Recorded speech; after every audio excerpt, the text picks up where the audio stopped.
wonder if you could just give us a little bit of an overview, an introduction on who you are. Thank you, Helen. Hi, I'm Rob Mitchell. I'm Strategic Development Director at Xapien. Fab. Thanks so much for joining us today for this deep dive interview. I'm going to start just asking you a few questions around kind of your personal career journey and where you started, and go through sort of key milestones, etc., as to where you've got to today. So firstly, I guess, can you tell us a little bit about your first role in the RegTech industry and how you got started? Absolutely. My first role in the RegTech industry was actually when RegTech as a term didn't exist. And that just shows you how old I am. It all started at a company called Euromoney when I bumped into a gentleman called Patrick Marshall. And Patrick then left Euromoney and went to work for a company called Thomson Financial in London. And he gave me a call and said, "Hey, we've got some roles over here. Do you want to come and join us?" So I joined Thomson Financial in London, and I was working on the banking data team, and that's the compliance data team. And our products were essentially directories, big books, and also CD-ROMs of banking transfer numbers, such as Swift BIC numbers. But we also had a product called FAC Filter, and that was a OFAC screening and data product. And it was the first of its kind in the world. And I was a salesperson at Thomson Financial. I was covering jurisdictions such as Jersey, Guernsey, Isle of Man, and also various other financial sectors in the UK. Cool. So quite diverse portfolio then. Absolutely. But mostly wealth managers, trust companies, private banks, regulators, etc., within those territories. Okay, cool. And so what were sort of some key milestones in your career that you could kind of pinpoint that helped you progress from that starting point to then where you are today? Yeah, so the first real milestone was meeting Patrick and also David Lepan at Thomson Financial. And we worked on the same team together. There was a real competitive spirit amongst us, twinned with a deep respect for each other. Without meeting Patrick and David, there would have been no involvement for me in World-Check. So that was somewhere that I worked World-Check from 2001 all the way through to the sale of World-Check in 2012. And in 2012, for the next 2 years, I had essentially I wasn't allowed to work in the compliance community for the next 2 years. I got fit. I did a lot of homework with my girls, my daughters. I cooked, I cleaned, I went on holidays with my wife, to name a few things. 2 years after World-Check, I thought, I've got to go out to work again. And I thought I'd finish my career with the Big Four. So I joined as a director, and I thought maybe I'd end up as a partner. Well, that journey lasted all of 11 months. I think the saying "square peg and round hole" come to mind. Looking back now, it was a great experience. I got to meet some brilliant people who I call friends to this very day, but some things are just not meant to be. So it really dawned on me that I'm a startup person more than anything, and enjoy the cut and thrust of helping start businesses and see them grow and develop. The other key milestone was, I would say, almost time. It was in July 2015. I received 2 separate telephone calls literally within a couple of days of each other. One was from Tom Richardson, and Tom has been a very, very good friend of mine and confidant for many, many years, since the start of World-Check. And Tom's a legendary London-based RegTech recruiter. The other call was from a lady called Lisa Osofsky, so former head of the SFO. That I knew Lisa prior to her working at the SFO, and she was working for Exiger at the time as head of Europe. Now those 2 calls were, hey, we want you to come and join Exiger. That led to a face-to-face meeting with Mike Czakaski, and Mike is former AG, Attorney General of South Manhattan, and very influential gentleman that won the HSBC monitorship. I also got to meet with a gentleman called Michael Bieber and Arun Banerjee, who was Chief Revenue Officer for Exiger. And what followed was a hugely rewarding and brilliantly enjoyable career for the next 7 years at Exiger. So essentially, I was responsible for Europe, Middle East, and Africa. I was the very, very, very first tech salesperson they had globally.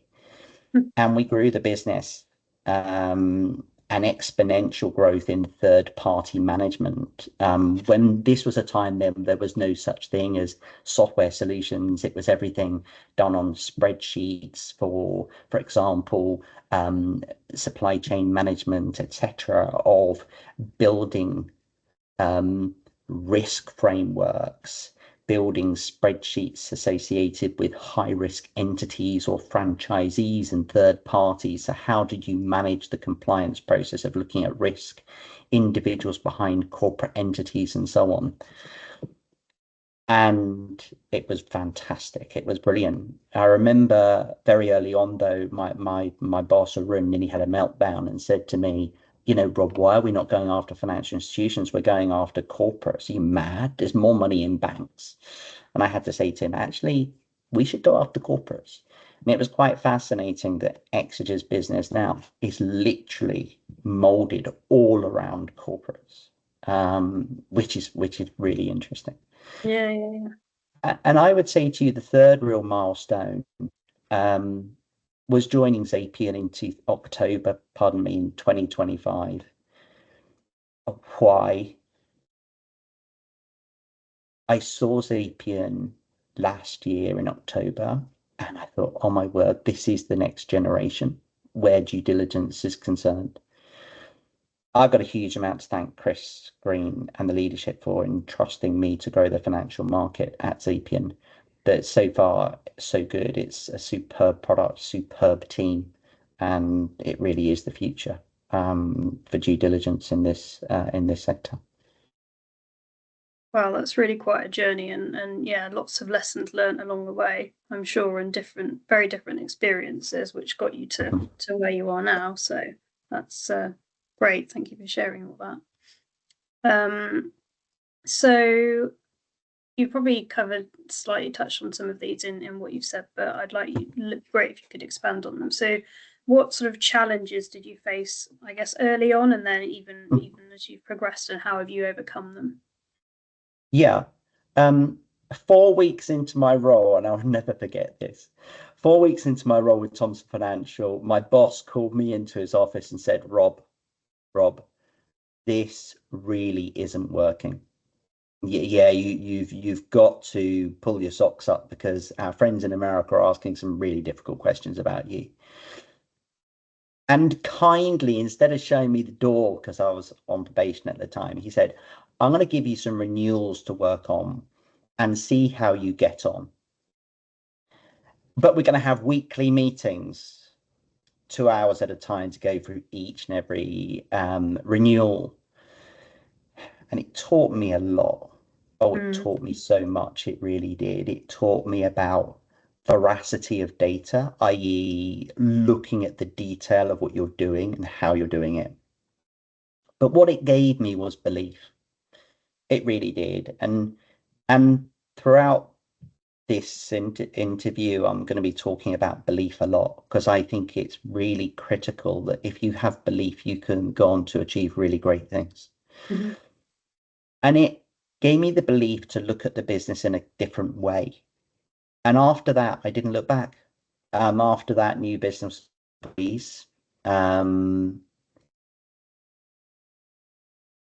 With World-Check in 1 month, and I'll give you another example, with World-Check in 1 month from a challenge perspective, in 2001, I made 100 telephone calls to law firms. And I gained 1 meeting, just 1 meeting. And that 1 meeting led to a new client with a Magic Circle firm. But if you then fast forward to December 2007, and that's when law firms were included in new UK AML regulations. At World-Check, we gained 45 new law firm clients in 1 month, just in 1 month. And it was nearly $1 million worth of revenue. And I think the key lesson here is if you keep patience, you keep in contact, you keep growing the relationship, you don't think of it as short term, but rather long term. If you provide relevant case studies that are useful to people and always be educating in how you interact with people, that's absolutely key. You gain people's trust and then you build the business that way. Mm-hmm. But at Exiger, I would say one of my, an absolute, I think, legend of the industry, Arun Banerjee, was my boss and chief revenue officer. And Arun and I always wanted the same thing to grow the business. We just had slightly different ways of doing it. Arun is very, very much go-getting New Yorker. Me, I'm a slightly demure farm boy from southwest Scotland. So chalk and cheese, but we collided on a regular basis, but we have the utmost respect for each other, utmost respect. And even to this day, I feel that Arun is one of the finest chief revenue officers I've ever had the pleasure to work with. But he truly lost it with me when I announced we were going 100% over large corporate businesses and not solely on financial institutions. And my reasoning was actually, as a small business at Exiger, we were a challenger company to the big guys like your Thomson Financials, your Dun & Bradstreets, your Dow Joneses, and all those guys. We were little old Exiger. So my reasoning was that we needed revenue, and the large big corporations would be better to work with from a perspective of time to revenue, given that they were very nascent in what they needed. And we had a piece of technology that filled that exact requirement, and we'd be able to gain larger contracts with these big, very large corporates very quickly. Mm-hmm. And I essentially sat down with my boss and said, hey, listen, if we've not signed any clients within 18 months, then you can fire me. You can fire me. You've got to give me 18 months, though, to make it happen, because that's really important, because it takes time. It takes time to build rapport with people. It takes time to sit in front of people, understand their business, understand their pain points, and then to understand how a solution would fit what they are doing. And that's really important. Mm-hmm. And it was in month 8 out of 18 when we started to see real success happen. And we signed 6 new clients in 6 weeks. And these weren't small companies. These are huge FTSE 100s. These are the biggest fashion brand globally. This is the number 3 retailer globally. These are really large businesses. Amazing. And as I said, after that, we didn't look back. I mean, it was such an enjoyable time. It really was. And we had great fun. I guess you really had to put yourself out there and commit to that and see it through and actually be confident and have belief, right? That what you were doing was going to work. You do, but you need to have fun doing it. And I mean, there's no point not having fun doing it. And you need to go in with a big smile in your face and just be you and sit down and understand people and, learn about them as people. Mm-hmm. Learn about who they are, what they do, how long they've been working there, what their aims are in their careers, and truly get to know people. And I love doing that. I really do. And I mean that from the bottom of my heart. I really, really, really enjoy it. Finding out about what the business needs and how it can improve is also a real challenge as well. So yeah, really enjoyable time. Brilliant fun. Yeah. Fascinating. No, really, yeah, it sounds amazing, and lots of different experiences that you got through all of that. So yeah, great. So in terms of the industry, then obviously you've said that like RegTech obviously didn't even exist as a term when you started out. Could you talk about some of how the industry has evolved since you started?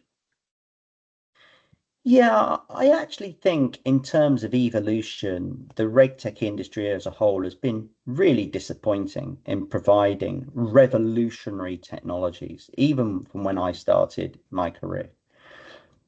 This, I feel, is a combination of regulated entity, and technology provider fault, mainly, and working together.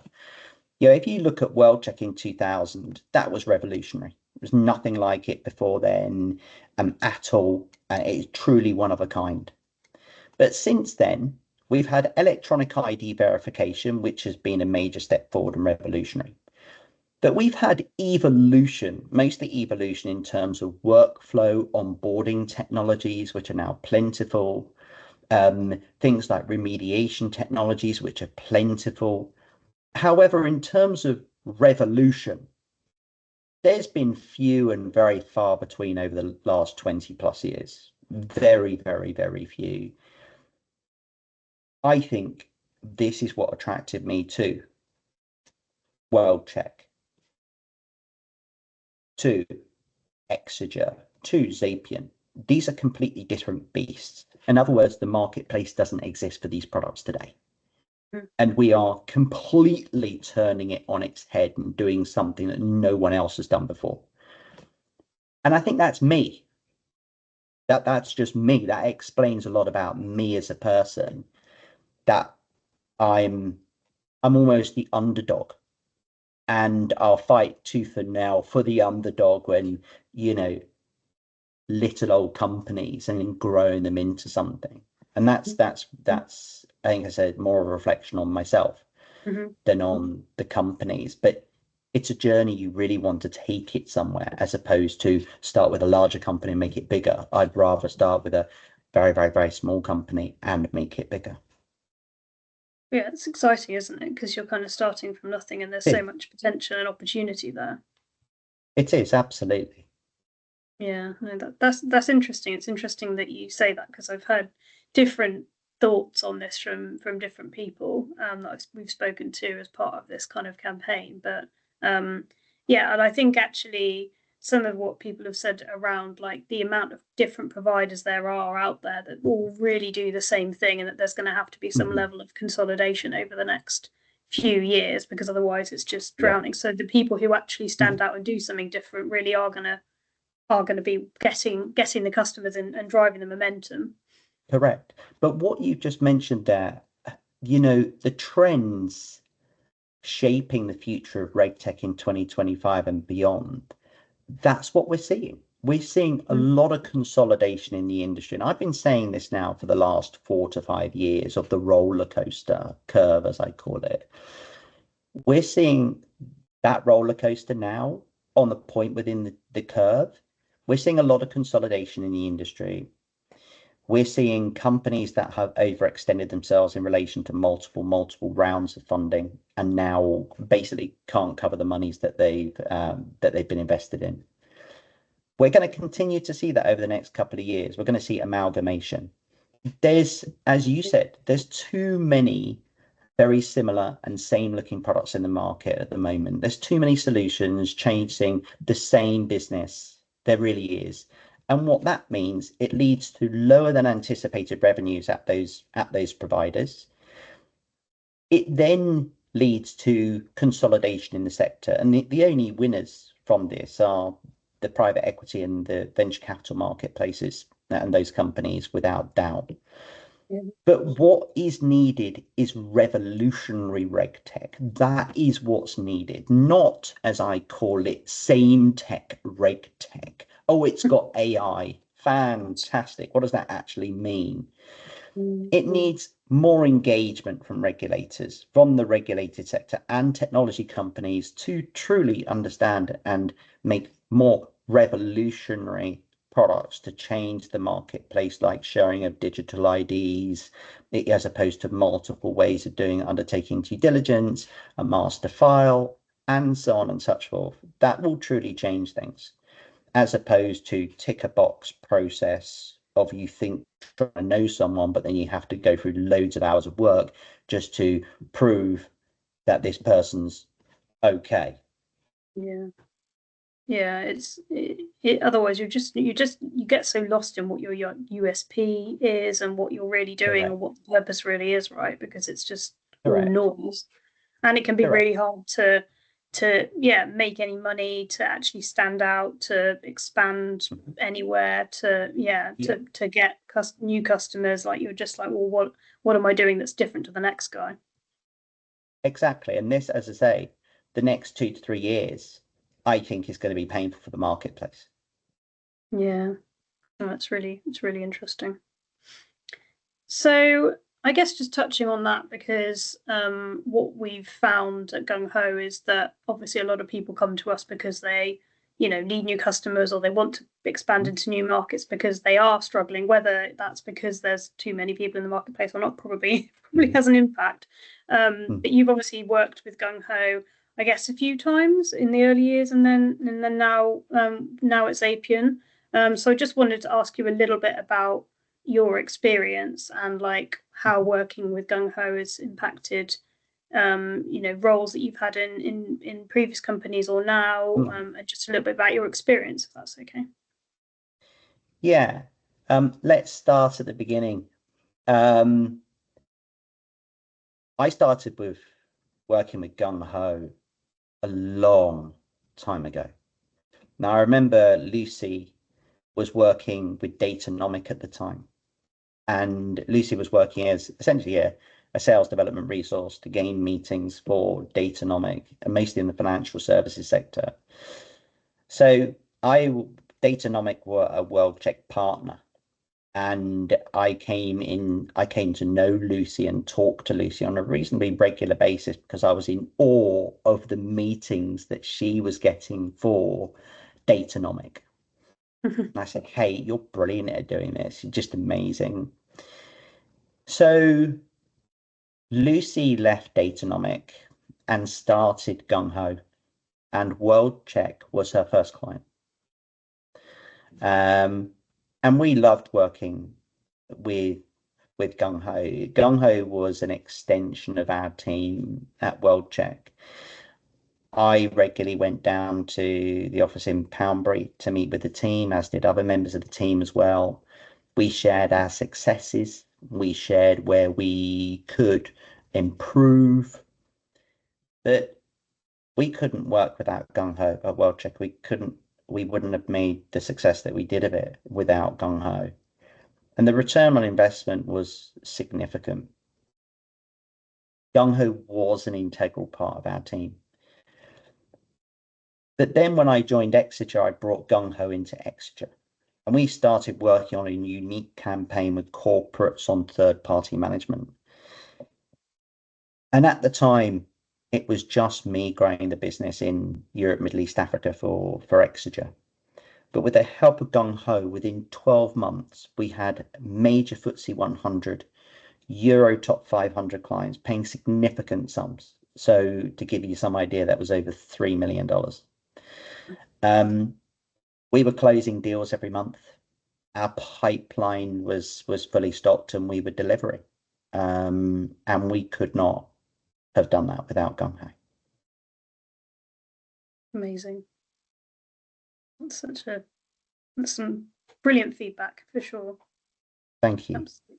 Well, thank you. Yeah, thank you for sharing that. And I think it's really interesting for me I've only been at Gung Ho for 6 months to hear about sort of those early days and how much impact it really had at the start of the industry. So it's really interesting.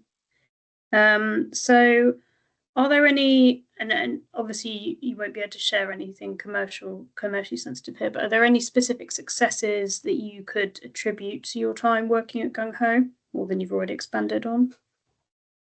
Yeah, I remember one particular contract they were working on, and we were working on one specific part of that company, and we found the person that we were working with wouldn't really they wanted the product almost for their own and themselves and their own baby. And we signed a contract with them, but we weren't going anywhere with the rest of the organization. And I thought, if I was going to make calls, I'm going to get into a huge amount of trouble trying to expand our footprint in that company. So I thought, okay, I'm going to give this job to Gung Ho. And within 12 months, we took that customer from, I think it was £100,000 spend to a £1.1 million spend. And within 3 years, we took it from 1.1 million to nearly 3 million. That's amazing. Just by going through that process. And actually, the person that we were working with sat me down and said, hey, actually, I'm moving to another company. With hindsight, I would have introduced you to the other areas of business. But guess what? Actually, it won me a promotion twice. It won me multiple pay rises as well, due to the impact this product was having across the business and due to the success of this product as well. Wow, that's quite quite quite a case study there. Yeah, it's fantastic. Yeah. So I guess just to end on that kind of segment around Gung Ho, then what when you worked with us previously and now what's made us different from other agencies, and what made you, obviously there wasn't really anyone else doing what we were doing and you knew Lucy, but what made us different from other people? Well, that's a really good question. I've never used other people, so I wouldn't know. It's always a matter of trusting what you've used before and being confident in who you've worked with before and being confident in who you can trust. And now I really, really stick to those principles. So why would you try and work with somebody different, really? And that's something I've held dear. And I feel, me personally, that you need to treat those companies who you've worked with closely really, really right if they've done a really good job for you. And that's one of the reasons that I keep coming back to Gung Ho. Yeah, well, I mean, it's nice to hear. It makes sense. We do, that's why we like working with people at multiple organizations as well, because you've got that consistency and you understand what it takes. Oh, this is what I was going to pick up before, was like the length of time that it has taken for you to build up things. Like, yeah, it might be 12 months or it might be ultimately 3 years, but some success is happening quickly, but then it's ultimately like you have to invest the time to really make it work, right? Rather than it just being expecting results in a few weeks. So yeah, exactly. and have you had much involvement with the relationship since you've been working at Xapien, or is it other people who tend to pick it up now? It's other people that have picked that up now. Tom in particular is doing a fantastic job in his work in relation to working with Gung Ho. But in particular, I've been working with Mo and also other members at Jordan as well, and other members of the team who are superb. Okay, no, it's really nice to hear. So we're getting close to time, but I just wanted to get a little bit of, advice. Helen, we can carry on. I can carry on for another 20 minutes because I've got lots to say. Yeah. Perfect. Well, as long as you're happy, I'd be no problem. I'm happy. So I just wanted to get a little bit of advice from you in all this experience that you've had over the years, in terms of, other people who are going into careers or starting careers if they've got a few years experience, 10 years experience, etc., who are hoping to transition into leadership roles like within this industry. What kind of advice would you give to them? Yeah, I'm going to talk about the value of hard work, which is really critical. And it's something that's not spoken about really now, because people, through looking at online videos and Instagram and everything, just think success just happens with a flick of the fingers. and it's not. And even today, it's not. Now, I grew up on a farm in southwest Scotland, and many of the experiences I had as a youngster, I took into my attitude into business. Imagine it's 5:30 a.m. You've got 500 sheep to feed with hay and feed pellets before you leave for school. It's about preparation, and it's about understanding how to load the trailer, ensure the tire pressures are right, you're on the quad bike and not to get stuck in the mud, the right clothing to ensure you don't get soaked. The rain was always horizontal. It was an absolute deluge. It really was. You then need to make sure when putting the pellets in the feeders, you weren't upended and by an over enthusiastic you, even in the horizontal rain. And this is the most important thing. The animals depend on you, much like in a sales role, the business depends on you. Without you, they would not be fed.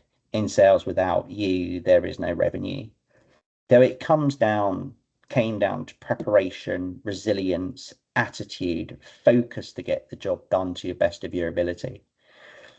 But I think what really drove me in relation to my habits and mindsets that have been critical to my success is seeing my parents come from absolutely nothing. Absolutely nothing. They lived in a terraced house in Horsham, in Sussex. My dad left school at 16 and started window cleaning and knocking on doors to gain business. His dad was what was known in the olden days as a scrappy. In other words, he went round the town looking for bits of metal to, basically take into a scrap metal dealer and exchange for money. But on my dad's last day at school, his dad actually stole all the manhole covers from the kids' playground. It's what happened in the olden days, and I'm not saying that's right and so on, but what I'm saying is that people have a different way of living. Yeah. But it was really interesting that my dad knocked on doors to gain business, but due to the political and business climate during the 1970s, it was really tough to grow a business. And I remember hearing from my parents about the piles of rubbish not collected, the power cuts, and the many other economic issues. But all that changed in 1979, and my dad started a business. He grew by employing more staff. My mum, who's completely inspirational character, she started her own business in the residential care home sector. She had a coffee shop, she had a sandwich shop. She was always working, my mum. Both their businesses grew very quickly, and they grew them to over 600 staff in the cleaning and care home sectors in the 1980s and 1990s. And really, it was the determination and focus to succeed. My dad would say to me, "Come on, we're going hoovering. Come on, get your rubber gloves on. You're going to go scrubbing lavatories and sinks and so on. Come on, I'm going to show you how to kind of grow up properly."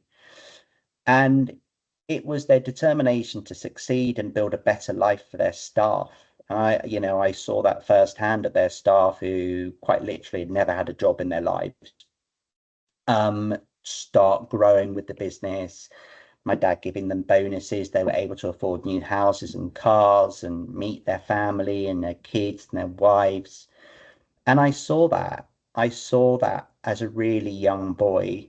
And I saw more than anything, the people depended on my mum and dad, for work. They depended on my mum and dad to pay their mortgages and so on. And it was something that really rubbed off on me. And I saw my mum and dad's resilience and commitment to grow something meaningful, take calculated risks with their own money, remortgage their house, they could grow their business and so on. And it was the value of hard work, their unwavering commitment to what they wanted to achieve, and a complete focus.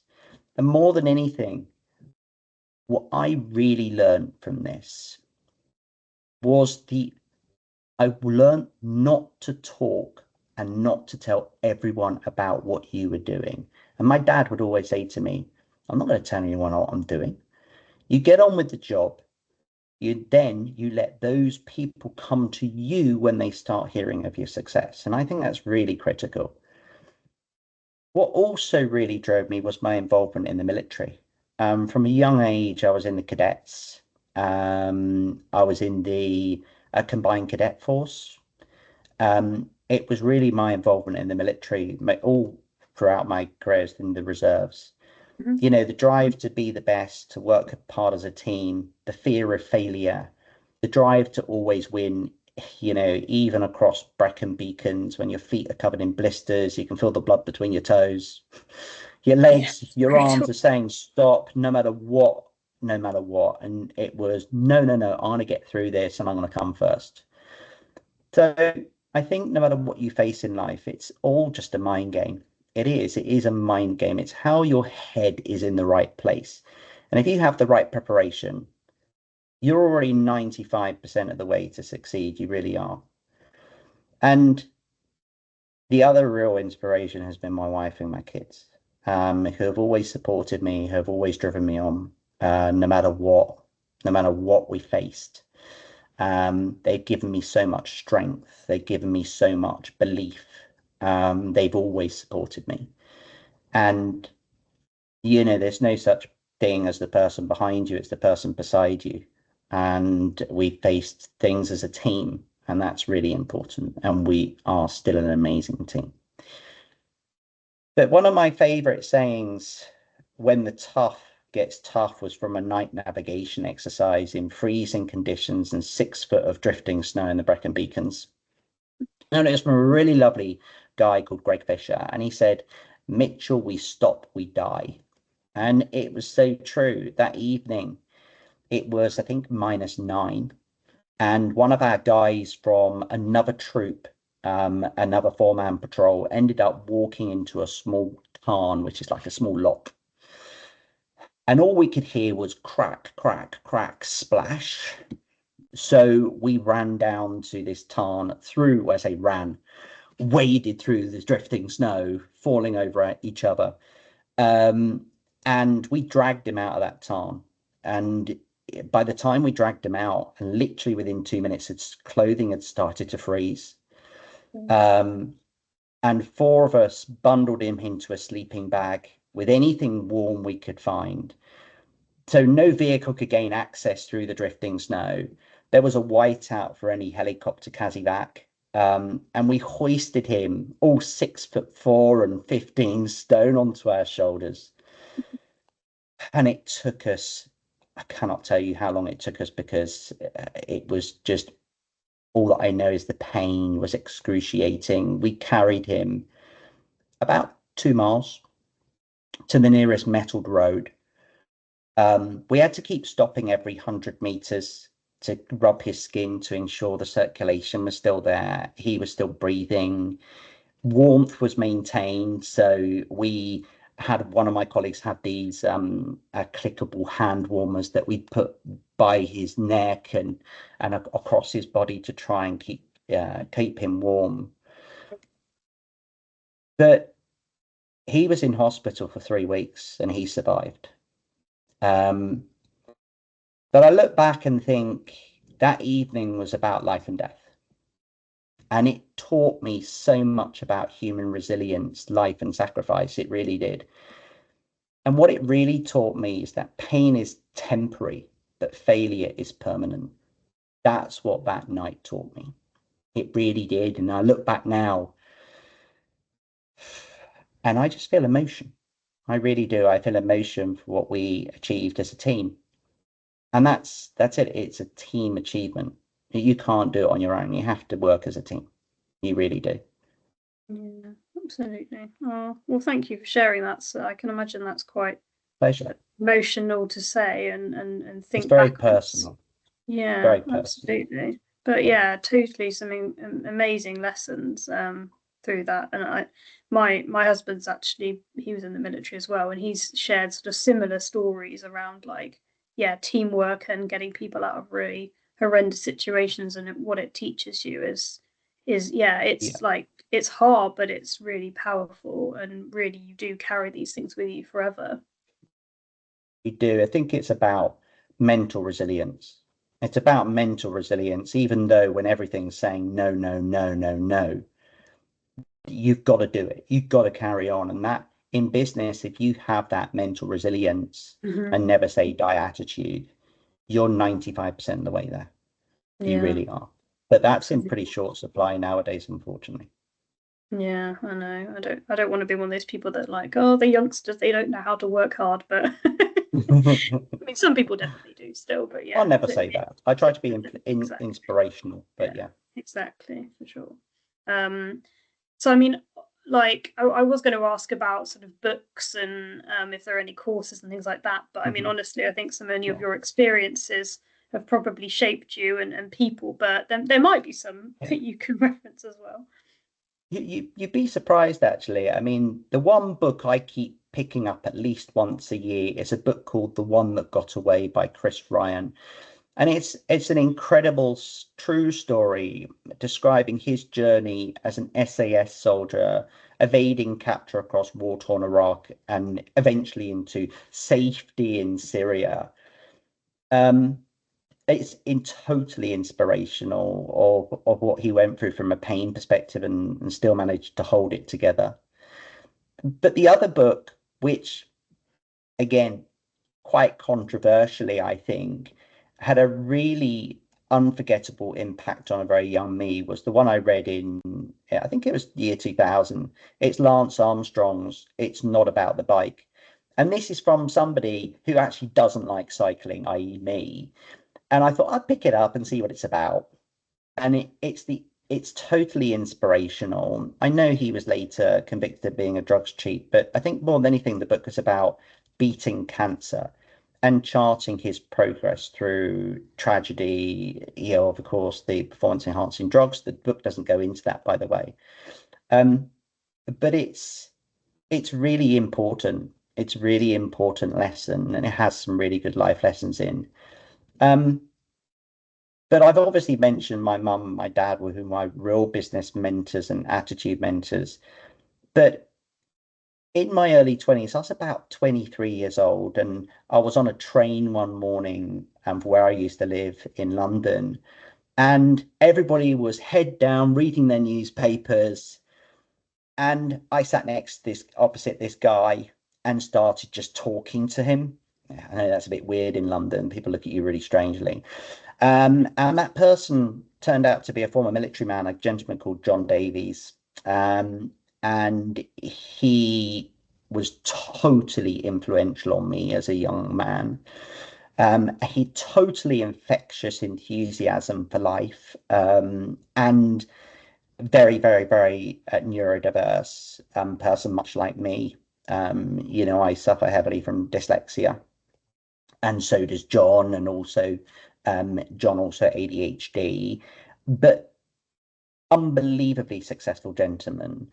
Um, Totally unique in his the way he worked as a businessman, and he went on to be the CEO of British Airways Cargo and also senior advisor to the board of Cable and Wireless. You see, and just a chance meeting on a train. Chance meeting on a train, so you never know who you're going to meet in life. You really No, don't. definitely worth having those conversations and opening your eyes when you probably just want to stick your Correct. headphones in and not talk to anyone. Yeah, Correct. Yeah. no, you never know, do you? No. Um, so I mean, I feel like we've covered so much, and you've given so many Mhm. amazing inspirational stories and advice. But and this probably isn't just one answer, but I'd like to end on just if you were to look back, what's one piece of advice you would give to your younger self when you started out? Yeah. I think I'm going to give two if that's quite okay. Oh, of course. Um, uh, I feel it would be there's really two types of people. Um, there's people who talk and people who do. And people who do and get through the stuff that you need to get done are in really short supply. And you need to cherish those people.